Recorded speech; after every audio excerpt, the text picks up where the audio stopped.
오늘 본문은 초대교회의 기독론입니다. 기독론이란 예수님이 누구신가를 말씀하는 내용을 한마디로 압축해서 기독론이라고 하는 겁니다.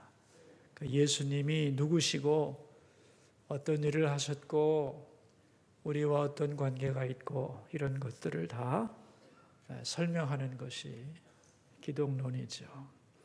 그래서 먼저 예수님은 누구신가 6절에 설명을 하고 있습니다.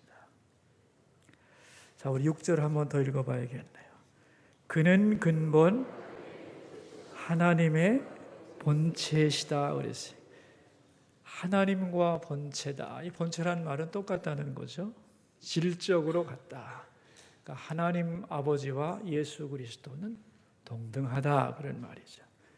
그래서 예수님을 성자 하나님 그렇게 부르잖아요.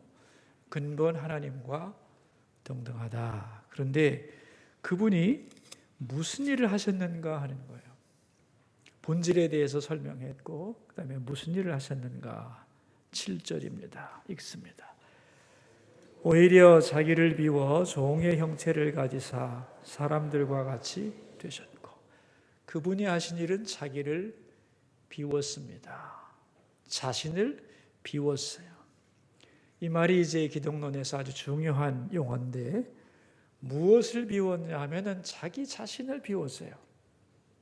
그러니까 하나님인데 하나님이 아닌 분이 됐어요. 상상이 됩니까, 여러분? 하나님이라는 신분을 내려놓았어요.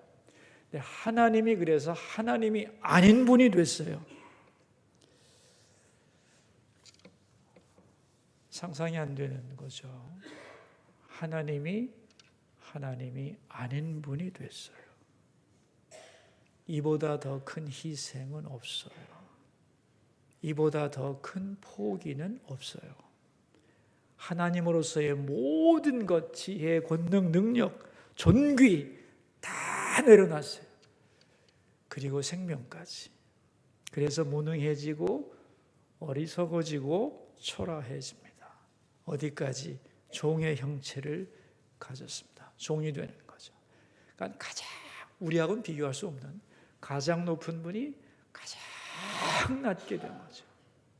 근데 이 헬라어를 살펴보면 헬라어를 알면 더 재밌는데 헬라어로는 똑같다는 단어가 두 가지가 있어요. 본질적으로 똑같은 건 모르페라고 그러고 겉으로만 똑같은 걸 스키마라고 그래요. 근데 오늘 본문을 직역하면 그는 하나님의 모르페를 가지셨으나 종의 모르페가 되었다 이렇게 말하고 있어요. 그러니까 하나님과 본질적으로 똑같은데 본질적으로 종이 된 거죠.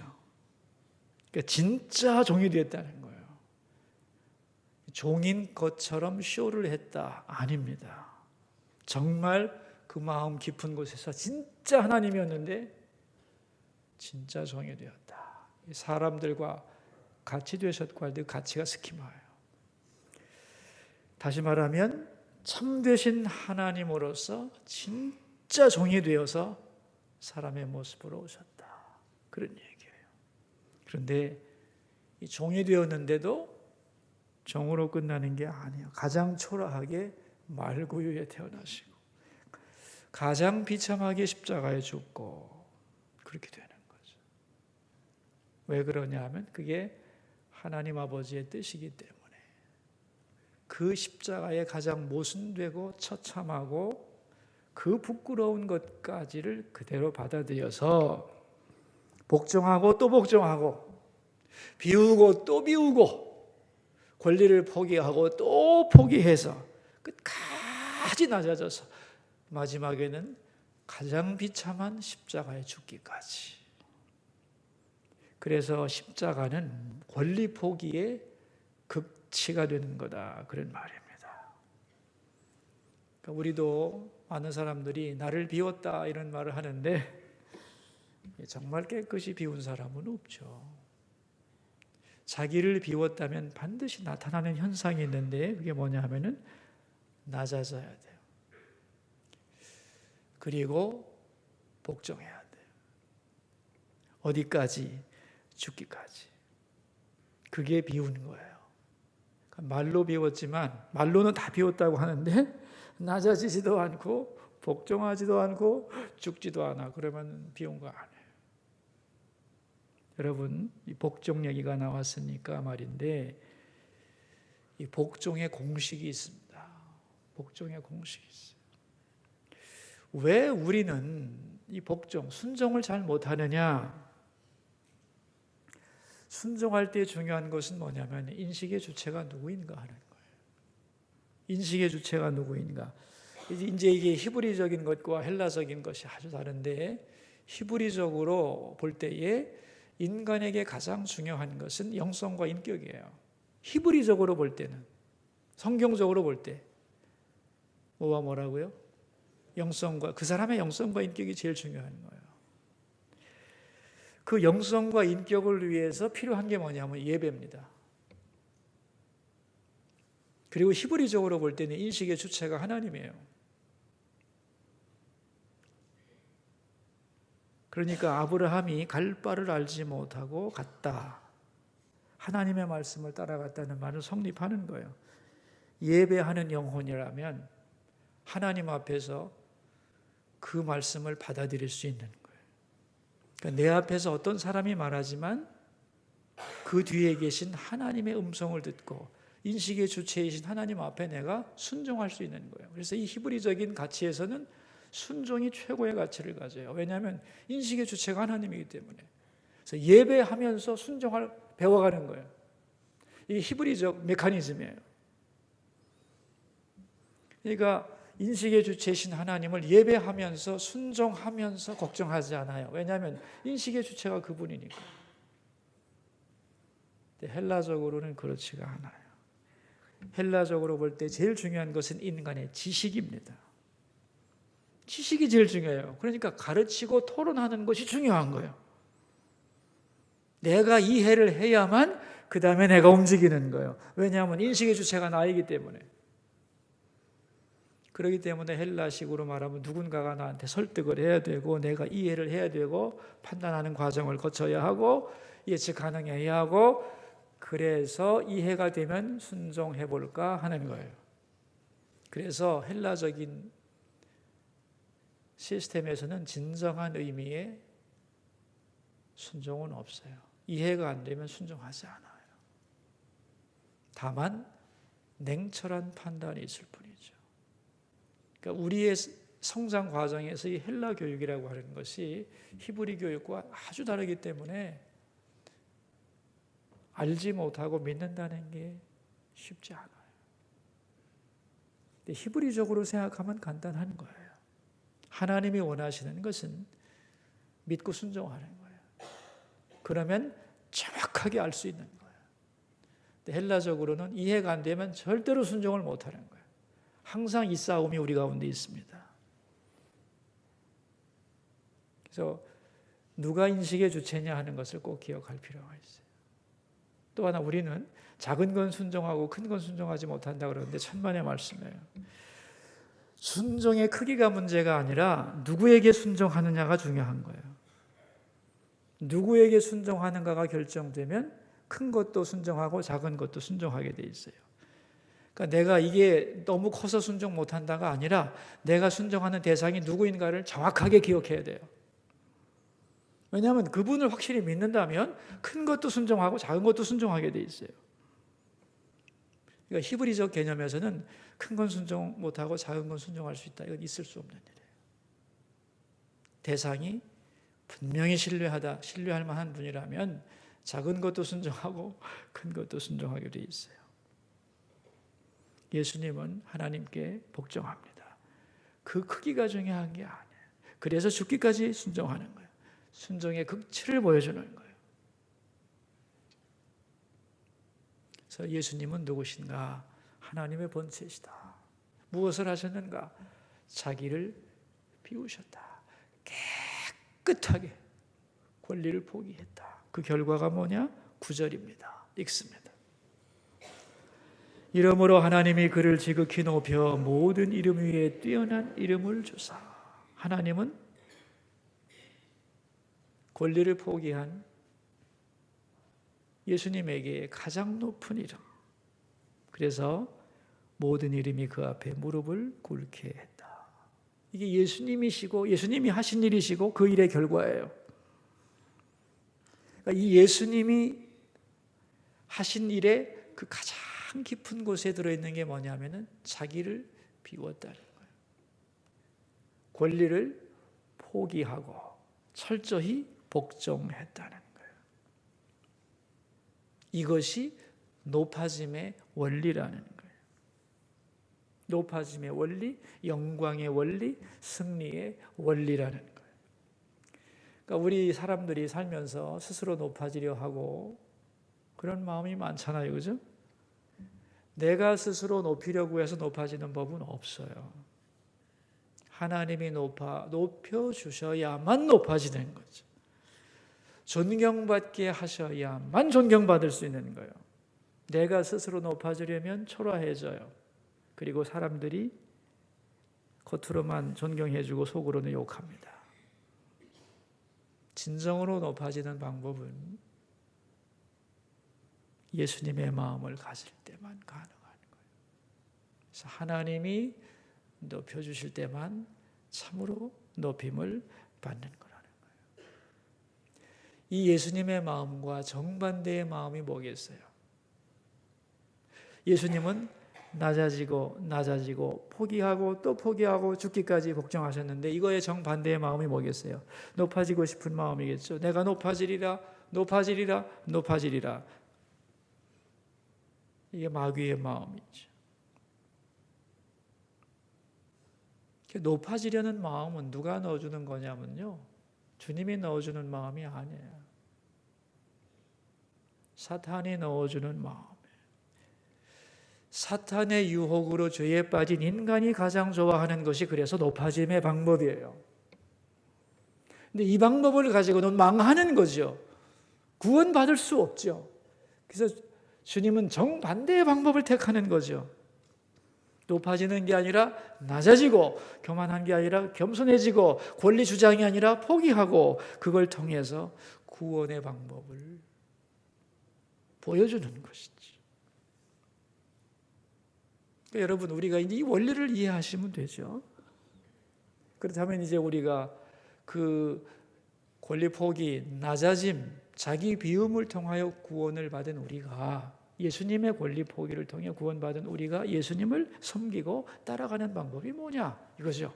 그게 5절 말씀이죠. 읽겠습니다. 5절 말씀. 너희 안에 이 마음을 품으라. 곧 그리스도 예수의 마음이. 우리가 가져야 될 게 뭐냐면 이제 그리스도 예수의 마음을 갖는 거예요. 아멘이죠? 예수 믿는 사람들의 가장 큰 갈망, 가장 거룩한 소원이 뭐냐면은 예수님을 닮고 싶은 거예요. 그래서 아이들의 노래에도 있잖아. 나의 한 가지 소원, 예수님을 닮고 싶어요. 그럼 예수님을 어떻게 닮아요? 예수님의 키와 헤어스타일을 닮는 건가? 아니죠. 예수님의 마음을 닮는 거죠. 예수님의 마음을 자꾸 품어야 되는 거죠. 예수님의 마음을 자꾸 마음에 새기고 묵상해야 되는 거죠. 여러분, 우리 마음이 얼마나 복잡하고 또 더러운지 몰라요. 이걸 어떻게 해야 깨끗해지느냐? 다른 방법이 없어요. 예수님의 마음을 묵상하는 거예요. 예수님의 마음을 품는 거예요. 우리가 예수님을 믿는다고 하면서도 예수님의 마음을 품지 않아서 문제가 돼요. 다툼과 허영과 질투와 싸움이 왜 나오느냐 이거죠. 시기 질투가 왜 있느냐는 거죠. 예수님의 마음을 품지 않기 때문이죠. 겸손하게 낮아져서 죽기까지 복종한다면 무슨 문제가 있겠어요? 집에서도 왜 싸워요, 부부가? 낮아져서 순종한다면 끝난 거지. 예수님의 마음만 있으면요, 이 세상에 어떤 문제도 없어요. 모든 것이 오케이입니다. 복잡할 것 같죠? 세상이 복잡한 게 아닙니다. 외부 환경이 어려운 것도 아니고요. 정확하게 말하면 저 사람 때문에 힘든 것도 아니에요. 가장 정확하게 말하면 내 안에 예수 그리스도의 마음이 없는 게 문제예요. 신앙생활 하면서도 이렇게 보면은 자기 혼자 괜히 힘들어하는 분이 있어요. 어떤 때는 업됐다, 어떤 때는 다운됐다, 막 힘들어. 왜 저분 저렇게 편안하지를 못하고 버거워할까? 대답을 해보세요. 예수님의 마음을 갖지 못해서 그래요. 신앙 성장이 왜 안 되느냐? 대답도 똑같습니다. 예수님의 마음을 품지 않고 권리 포기가 안 되기 때문에 자꾸만 내 권리를 주장하고 자기를 섬기라는데 어떻게 신앙이 성장하겠어요? 여러분, 예수님의 마음을 자꾸 묵상하고 예수님의 마음을 본받으려고 하면 신앙은 저절로 성장하게 되어 있는 거예요. 우리가 영적이라고 하는 말을 자꾸 쓰는데 영적이라는 말이 무슨 소리냐 정확하게 우리가 이해를 할 필요가 있습니다. 은사가 많고 환상을 보고 예언을 하고 방언 통역을 하고 이게 영적으로 센 게 아니에요. 혼자 산속에 들어가가지고 아무도 안 만나고 하나님과 깊은 대화를 하는 것도 그게 영적인 게 아니에요. 선한 일을 많이 함으로써 공적을 쌓는 것도 그게 그렇게 대단히 영적인 게 아니에요. 어떤 것이 영적이냐면 진정한 영성은 예수 그리스도를 통하여 오는 구원으로 그 은혜로 구원받는 거예요. 100% 은혜로 구원받는다는 걸 인정하는 거예요. 그러니까 내 공로가 아니라는 거죠. 그 은혜에 대한 감격이 반드시 있어야 돼요. 그게 영성의 시작이에요. 그 다음에는 예수님을 주님으로 섬기는 거예요. 예수님이 왕이고 나는 그분 앞에 권리가 없다. 그분을 따르고 본받아야 되겠다 하고 그 길을 걸어가는 게 진짜 영성이에요. 간단하죠? 간단한 거예요. 원래 간단한 건데 복잡하게 생각하고 그걸 안 해서 문제지. 왜 그리스도인들이 이 시대에 욕을 먹느냐? 예수님을 그리스도로 고백하지 않아서냐? No! 예수를 그리스도로 고백하는 크리스찬들입니다. 문제는 예수님을 안 믿어서가 아니라 예수님의 마음을 품지 않아서, 예수님을 본받지 않기 때문에, 예수님을 따라서 권리 포기를 안 하기 때문에. 그래서 여러분, 예수님을 주님으로 섬기려면 대가지불이 필요해요. 우리가 섬기는 그 주님이 가장 큰 권리를 포기한 분이에요. 그런데 우리가 그분을 믿고 따르고 섬기는 대상이에요. 그럼 우리도 당연히 뭐가 있어야 되겠어요? 우리는 권리 주장을 하면서? 아니죠. 그건 불행한 거죠. 우리가 또 왜 불행해지느냐? 높아지려고 하기 때문이죠. 내가 하늘까지 높아질 거야. 여기에 행복이 있느냐? 없어요. 없습니다. 불행해지고 싸우게 되고 갈등하고 분열만 생겨나는 거죠. 예수님의 마음을 품을 때, 자기를 비울 때, 낮아지고 복종할 때, 권리를 포기할 때 처음은 힘들어요. 그게 예수님의 방법이에요. 거기에 하나됨의 역사가 있고 화목의 역사가 있고 치유의 역사가 있고 회복의 역사가 있고 하나님이 그 결과를 책임지는 역사가 있고 그렇게 되는 거예요. 우리 가정마다 예수님의 사진이 있는 가정들이 많지만 사진 봐서 될 일이 아니고요. 사실은 예수님의 마음을 품어야 되는 거죠. 예수님의 권리 포기, 그 결과가 우리의 구원이에요. 우리는 그분을 주님으로 섬깁니다. 그분의 종입니다. 그러므로 우리에게는 권리 포기가 그분 앞에 있어야 되죠. 그래서 내 삶의 모든 영역을 주님께 가지고 와서 자꾸 점검을 받아야 돼요. 주님의 뜻과 맞지 않는 것은 버리고 명령이 있으면 순종하고, 점점 주님이 내 영혼의 보호자에 좌정하셔서 나의 삶의 모든 영역을 다스리시고, 그죠? 영향력을 더 가지셔야 되는 거죠. 그게 그리스도의 주재권이에요. 우리가 분명하게 알아야 될 것은 하나님은 우리를 비참하게 만들려고 권리를 포기하라고 하는 게 아닙니다. 우리가 지금까지 며칠 동안 쭉 봐왔지만 권리 포기에서 결과적으로 손해본 사람이 있나요?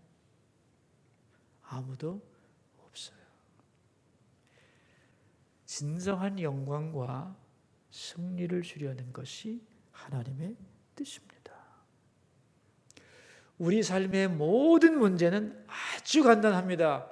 예수님을 진정한 나의 왕으로 모시지 못하기 때문입니다. 그분 앞에 깨끗하게 권리를 포기하지 않기 때문입니다. 이런 얘기가 있습니다. 실화입니다, 이거. 아주 부잣집 외동딸이 자기 집에서 공주처럼 살았는데 어느 날 달동네로 이사를 왔어요. 아빠가 하던 큰 사업이 어려워져 가지고 집안이 힘들게 됐다는 말을 들었어요. 그래서 달동네 지하 단칸방에 세 식구가 아빠, 엄마, 딸이 월세로 들어와서 살게 됐어요. 좋은 학교에 다니다가 이 열악한 환경 속에 있는 학교 가보니 얼마나 힘들겠어요. 그런데 자기는 그 중에서도 제일 가난하기 때문에 뭐 어떻게 할 수가 없는 거죠. 그렇게 해가지고 이제 가난하니까 불평하지 않고 다른 사람 뭐 욕할 거 없잖아요. 적극적으로 친구도 사귀고 가난한 동네 사람들하고도 잘 지냈는데 이렇게 4년의 세월이 흐른 다음에 중학교를 가게 될 때에 다시 이사를 갔어요. 옛날에 살던 큰 저택으로. 아빠 사업이 다시 잘 돼서 그런가 보다 하고 생각하고 기뻤어요. 그러나 이제 중학생, 고등학생 되니까 공부하느라고 바빠가지고 다 잊어버렸어요. 그래서 어느 날 이제 다 커서 어느덧 숙녀가 되었는데 어느 날 어머니한테 그 얘기를 들었어요. 옛날에 달동네로 이사 간 게 아니라, 이사 간 게 아버지가 망해서가 아니라 사업이 너무 잘 되고 걱정이 하나 생겼어요. 이 딸이 세상 물정을 너무 모르고 공주 같아.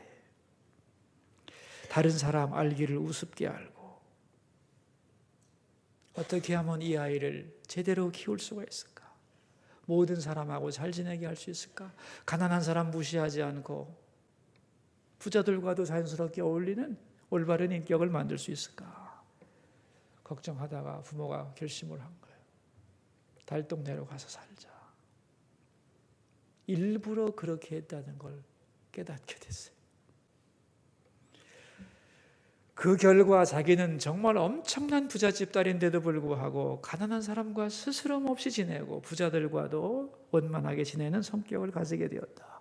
자신을 특별한 사람으로 생각하지 않고 누구와도 다 잘 지내는 사람이 된 것을 깨달았어요. 아이의 가치관이 형성되기 전에 달동네 가서 살면서 가난한 사람과도 아무 허물 없이 살아갈 수 있도록 자기를 그렇게 만들어준 부모님께 존경하는 마음을 가지게 됐다는 말을 들었어요. 세상에 이런 사람도 있어요, 여러분. 이 시대의 사람들은 정말로 거품이 많습니다. 없어도 있는 척, 모르면서도 아는 척, 하지도 않고 한 척, 없으면 돈 없으면서 있는 척, 형편되지 않는데도 명품 사고, 쓸데없는 것에 경쟁심 갖고, 허영에 붙들려 살고, 교만에 붙들려 살고, 그러면서 피곤해하고 힘들어하고. 여러분, 내가 하나님 앞에 혼자 있어서 불행한 사람은 없어요. 다른 사람하고 시기 질투하니까 힘들지. 방법은 하나뿐입니다. 예수님의 마음을 품어야 됩니다. 권리 포기의 모델이신 예수님, 그분을 믿고 섬기고 따라가는 우리 모두가 되기를 축원합니다. 기도하면서 주님 앞으로 나갑시다. 첫 번째 우리가 하고 싶은 게 있습니다, 여러분. 예수님이 나를 위해 무엇을 포기하셨는가? 우리 잠시 묵상을 하겠습니다. 예수님이 나를 위해 무엇을 포기하셨는가?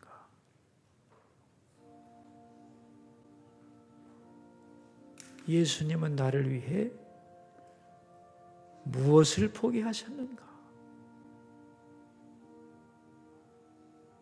예수님은 나를 위해 무엇을 포기하셨는가? 예수님은 나를 위해 무엇을 포기하셨는가?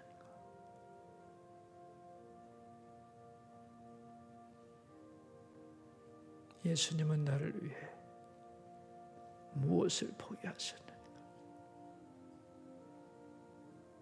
나를 위해서 무엇을 포기하셨는가?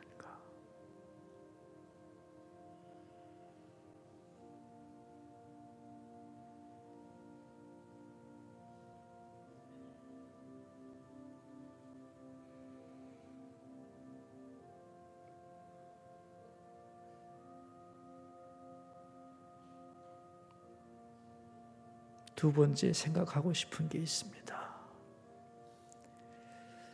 내가 힘들고 어렵고 불행한 것이 외부 환경이나 주변 사람들 때문인가? 아니면 내 속에 예수님의 마음을 품지 않았기 때문인가? 우리 이것을 생각하면서 예수님의 마음을 품게 하소서. 예수님의 마음을 담게 하소서. 우리 기도하겠습니다. 주님, 예수님이 누구신가를 오늘 가장 압축되고 간단한 기독론을 배웠습니다. 예수님의 권리 포기, 하나님이 아닌 분으로 되는 우리가 상상할 수 없는 권리 포기, 나를 위해서 지불하셨습니다. 예수 믿는 우리가 가져야 될 것이 바로 예수님의 마음.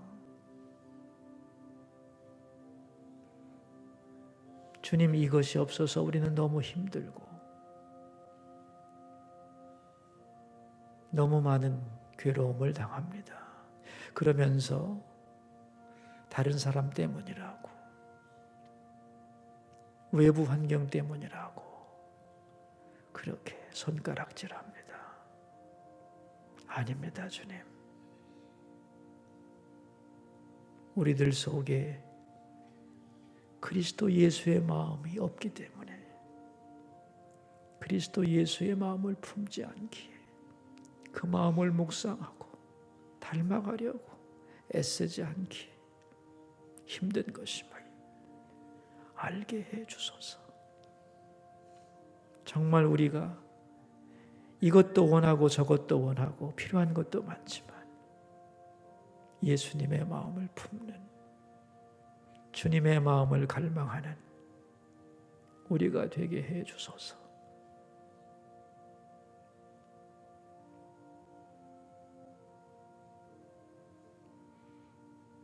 마지막 세 번째, 수소교회 작정한 태신자들을 위해서 그리고 한국교회와 우리나라 위해 기도합시다. 주님, 우리에게 허락하신 소중한 이름들을 주님께 올려드렸습니다. 저 한 사람 한 사람의 이름들이 우리 교회에만 걸려 있지 않고 영원한 천국의 생명책에 기록되기를 기도합니다. 우리가 그것을 위해 기도하고 그렇게 되기 위해서 그들을 만나고 초청하려는 여러 가지 몸부림을 하고 있습니다. 잘 감당하도록 힘주시고 이 땅의 교회가 예수를 그리스도로 바로 믿고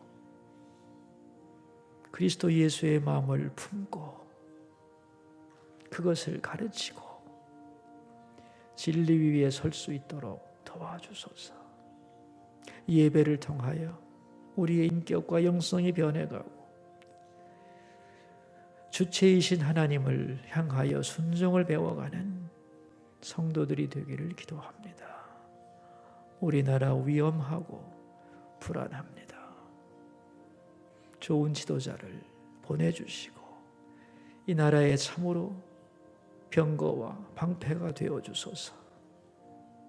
갈라진 국론을 묶어주시고 나라를 위한 기도가 절실하오니 이 세대의 성도들로 나라를 위해 기도하도록 도와주소서.